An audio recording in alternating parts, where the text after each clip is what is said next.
Good morning, everybody. It's lovely to be here, and having been to the last three or four guerrilla tactics, it's kind of lovely to see so many familiar faces, and I'm looking forward to catching up with many of them later.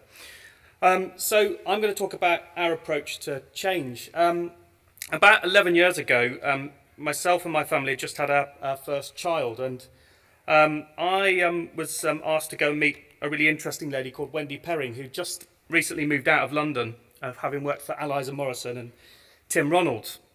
And she just looked at establishing a very tiny practice called Pad Studio in a garden shed, literally. And I was looking for a lifestyle change. And I went and met Wendy and her husband, and we discussed kind of lifestyle more than anything else. And it's that kind of lifestyle approach that kind of we think about all the time at Pad. Now, in preparing for this presentation, we're going to kind of discuss three key ideas: DNA and identity, very similar to Sarah's presentation, the vessel and poured gift, and the Pad manifesto and permeability. Now, in preparing for the presentation, we collectively as a practice sat down and spent some time discussing identity individually and collectively. We ran some little mini workshops within the studio. And we sat down with our key mentor, Roger Tyrrell, who runs an academic group called Cora. Roger was my first boss 30 years ago in a sleepy fishing town in South Devon. Now, we believe that as a small to medium enterprise outside of London, this is what defines us as a practice. It's what at times allows us to stand out from the crowd. We continually came back to the discussion and concept of our collective and geographic DNA. These fragments of DNA have led us to believe that being on the edge, looking back into the world, allows us to be thoughtful, original, and add value to everything that we do, both for us and for our clients. We believe our practice DNA is a unique gift that can be harnessed for great benefit. And our gift today goes beyond this presentation, as we've asked all our key collaborators to send us a little postcard, an image that represents their own DNA with a word. We'll be leaving these throughout the day, and all our key collaborators have kind of sent us one. This particular one is James O'Callaghan of Eckersley O'Callaghan, our structural engineer on our first public building that we've just completed on Portsmouth Seafront. So our first gift to you all is these postcards. This particular image sets the tone of the overall discussion around such ideas as what does set us out from the crowd? What is our DNA, both individually and collectively? These images are the little strips of all of those kind of key postcards that have been sent to us over the last 2 or 3 weeks. So we believe as a team of 7 that we can be reactive, we can change course, we can be extremely nimble and flexible, and we can be ready to pivot at any given day in every given week onto a new course of direction. Larger practices, we believe, would find that much more challenging. David's already spoken about how those larger practices would have to spend time in boardrooms discussing something, whereas Wendy and myself can sit down with our team, we can talk about an issue, and we can pivot to the next move. But fundamentally, the originality of the DNA of any proactive, creative collective is what gives us and you the power of your own unique selling point. So we've identified our unique DNA. What's your DNA?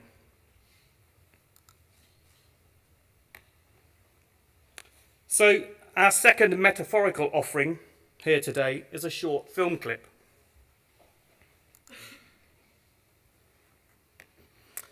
In the way that Martin Heidegger discusses the jug in his work, Adam Shah observes the following in Heidegger in The Thing and the Object.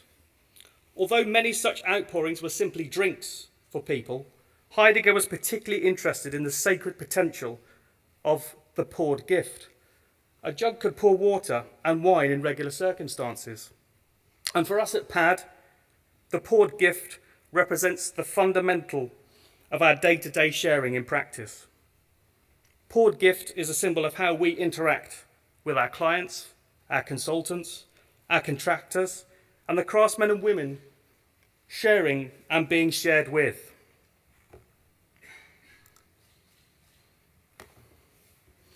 Now, I mentioned that our third key gift today offering is our manifesto. And it's very interesting that Sarah and Ifdu have been talking about how they developed their manifesto. We sat down 2 years ago with Roger Tyrrell at Cora, the academic group, and we spent an intense day working through what our manifesto might look like. It was an incredible day. We started with half an hour of mindfulness. Now, how many of you have done mindfulness before in your practices? That's where you take your shoes off, you close your eyes, and you remove the outside world. But at the end of that day, we published this on our website immediately because it's an evolving live script. It states that we're flexible and nimble. It sets out our ethos, values, and intentions. It's shaped by the collective, not by the individual. But fundamentally, it's a vehicle to reveal ourselves to others and ourselves. As I said, the PAD Manifesto was collectively created by everyone, and we're very passionate about that at PAD. And as I mentioned, it's a live script, something that's used to and referred to on a regular basis every working week, working with clients and consultants, collaborators, and in teaching. I've even talked to our second-year students at Reading a couple of weeks ago about how to develop manifestos. Perhaps the manifesto has become more important than our business plan. That might be controversial. In fact, we might even speculate that it's replaced our business plan because it's a live and evolving document. It's on our website, and I can tell you that clients will quote it back to us. So what is Cora? So Cora was created by Roger Tyrrell, who's an academic that Wendy and I have taught with for nearly 10 years. It came out of many deep conversations on a field trip about a year ago in the raw November weather of a South Devon fishing town, where Roger and I met. We were with our MArch students. The adoption of the word Cora signals the existence of space within which things are revealed, with the singular objective of reconnecting creative practice with its theoretical or intellectual platforms. Cora is designed to occupy the current void between creative practice and academia. Historically considered as distinct and exclusive, Cora strives to conjoin these territories as the contemporary globalized context of the creative and knowledge economies demand. If the currency of the future is creative ideas, Cora seeks to encourage, facilitate, support the conjunction between practice and research with a single identity through innovative processes. It encourages rigorous, informed creative pathways that are intelligent and responsive. Currently, Cora contains PAD Studio, Simon Astrid's workshop, some of you might know Simon's work here in London, and Paul Cashin Architects in Winchester. But it's a growing collective. In a couple of weeks, we're coming together to hold the second Cora Summit with some other key people.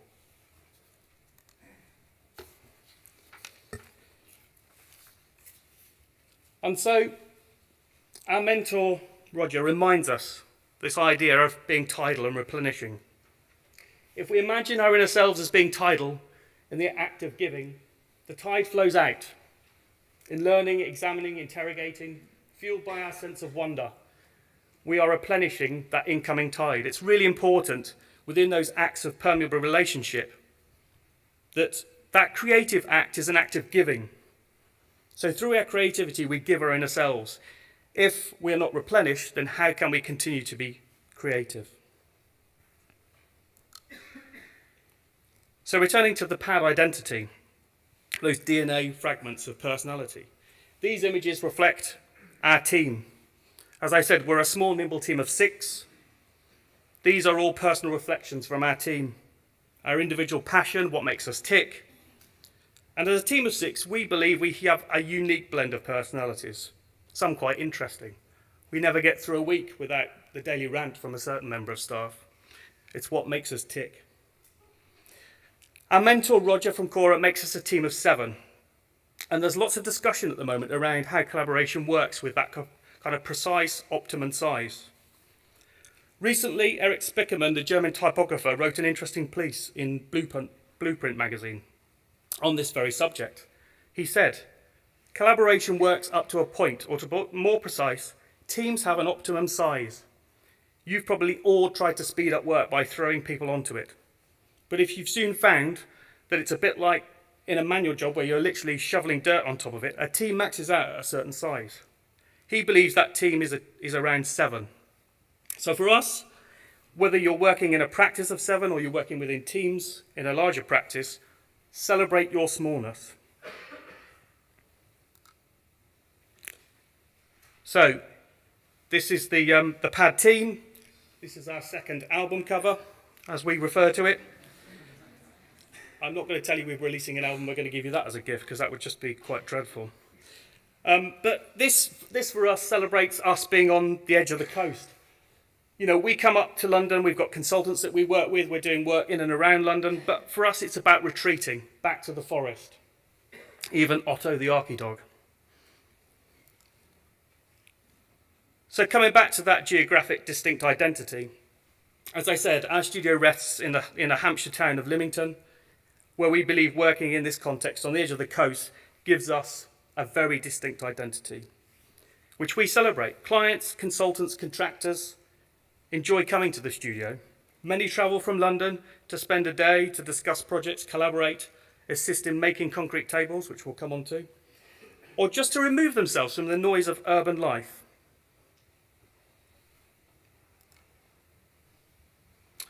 So about 4 or 5 years ago, we were approached by Spud, the arts group, to look at designing a vessel for an artist.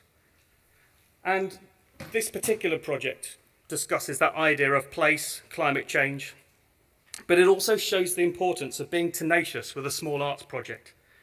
It may seem sometimes that these projects have little chance of seeing the light of day, where the client had to literally beg, borrow and steal the funds to put towards this. But the amazing collaboration on this project, where we had Stephen Payne as the naval architect who designed the Queen Mary 2, we had an amazing boat builder, an amazing engineer. As I said, sometimes you just have to be tenacious, because with a tiny project, quite often becomes big impact. Now, as I mentioned, the client didn't have much money on this project, so we as a practice funded the photography of the egg. And the egg has literally travelled globally. 4 or 5 years ago, it appeared in Time magazine, and even now to this day, we get at least 1 request a week for this project to be published. The total cost of this project was about £100,000, but as Sarah's mentioned this morning, it's those small projects that have really big impact.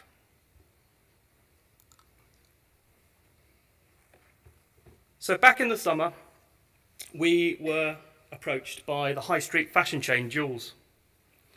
And for us, that was a real feather in our cap, that predominantly we've worked on private houses. But here we were given an opportunity to go and engage with a completely different sector. And for us, this highlights the idea of cross-permeability between PAD, Cora and Simon Astridge Workshop. We put together an expression of interest document as our first offering, and that got us through the door. And this for us is a key example of the power of the small, how PAD allows permeability to kind of allow us to collaborate with different people. It's a perfect fit for our manifesto point number 1. We believe that no single statement deserves to be number 1. It implies a hierarchy, a paradigm we reject in favour of collaboration, networks, transparent and dynamic models of working.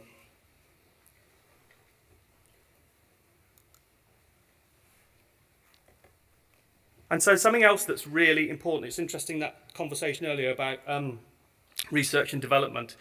We hold that up really quite passionately within our practice, something that we engage in constantly. This image really kind of highlights the prime example of the vessel and the shared experience. About a year ago, Jonathan Reed, who runs Grey Matter Concrete Consultancy here in London, came and spent a day with us. Now, you have no idea how this pushed me outside of my comfort zone. Mixing, placing, pouring, vibrating concrete while my other colleagues sat at their desks on a Friday afternoon. But for us, this experience working with Jonathan on creating a concrete table in the studio taught us much about the understanding of making, collaborating, the process. But at the same time, we also broadcast this on Periscope and Twitter. We even held a live CBD workshop with other architectural practices that afternoon, while the rest of the pad team finished the top of this table. But this image also talks about Jonathan and how he gives back to us through a number of different projects. He's just acted for us on our first public project, the tennis pavilion in Southsea. He's now collaborating with Cora on an educational project in Portsmouth to give the gift of resource, intellectual property and sponsorship.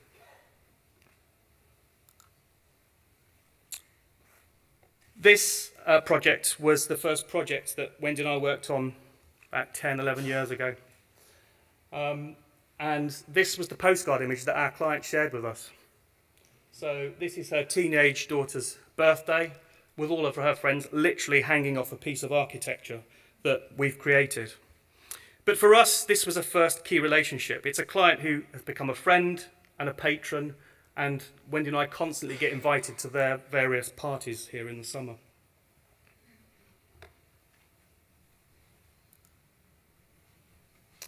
So 2 years ago, we had this grand idea to attempt to make a series of films about Pad's work. And we wrote up a brief that we thought we could take to the students at Portsmouth University Film School.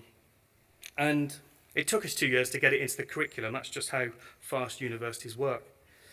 But the manifesto has been a springboard for projects like this. To look at creating Pad output in different media allows us to tell stories shared by others. Students, Pad staff, this is Ben here, project managers, contractors, and consultants. But what was really powerful about this project was the fact that the year 2 students at the film school took our manifesto and basically wove the narrative into all of the films that they made for us.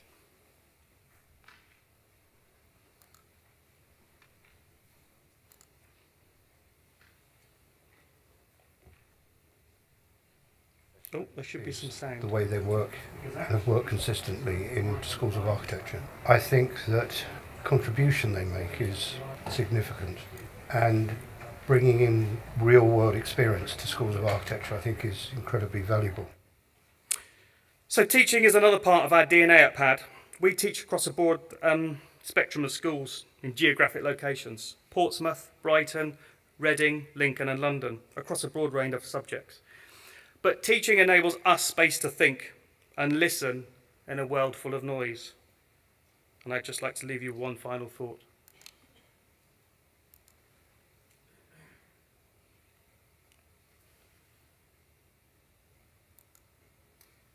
So my top 3 takeaways are: be permeable, share consistently to enable being shared with, identify your unique practice DNA. Thank you.